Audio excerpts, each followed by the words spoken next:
curious in terms of possible ways that ophthalmologists and optometrists can work together in the future. What are some possibilities there? If there's anything that needs tertiary care, we can definitely send it out to the ophthalmologists because that's not something that we do. At the same time, if they do find that certain ailments that are just refractive errors, they can definitely send some of their patients to us.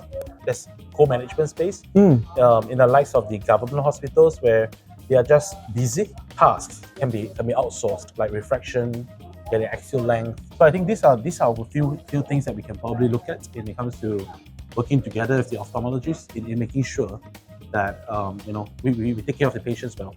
What would be some helpful things that ophthalmologists could do to support optometrists as well? I think it can be in a space of education, because sometimes we do, in the optometry setting, we do see a lot of opportunistic screening where we can pick up and look at the fundus and the cornea and be able to look at something that is not right. And I think ophthalmologists can help the optometrists to be able to discern which are the ones that you need, like urgent and referable case, and which are not, so that we can be doing our primary care role better. How can ophthalmologists and optometrists work together specifically related to the intersection of myopia and glaucoma? In terms of myopia management, it's so personalized and it's so needs-based that sometimes, if they need atropine, we'll probably have to refer them out. And if the ophthalmologist doesn't have optometrist who is running any of the dispensing or the ortho-K or even soft lenses, they can actually refer back to us. And all of us know here that myopia can increase the risk of glaucoma. If the scripts are high, the eyeballs are longer, and it's going to cause the weakening of the structure and the nerve changes. And I think in terms of glaucoma, it's also depending on the optometry practice setup. If they do have certain, if they can just do a simple IOP or even look at the fundus and be able to monitor the changes at the nerve. If you have an OCT, that's even better, or even a visual field test, and be able to monitor them to a point where you look like it's a bit suspicious, and be able to refer them out for even further glaucoma workup and diagnosis, and of course then the eye drops and your ALPI kind of a treatment and stuff. And that's really for the ophthalmologists to be working on that.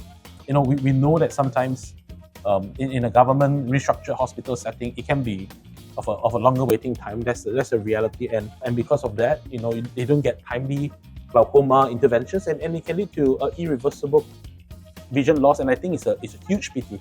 And how might we then be able to give more accessible and timely treatment and making sure that the patient journey is thought of? So I think then in that space, collaboratively, we can also be co-managing them together. It can be in a form of even technologies like telemedicine, virtual clinic, where we can, look, can I hook on the doctor right now, and we can see the nerve together, and we can get, this shared data, this shared trust that we can have together.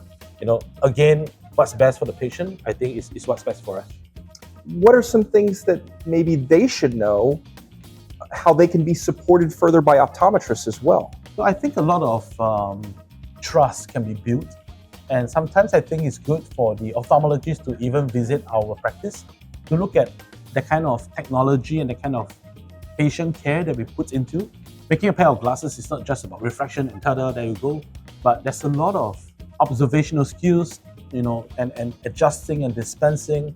We also want to provide excellent, patient journey, right? Yes. And be able to really take care of the patients that is being referred to us by them.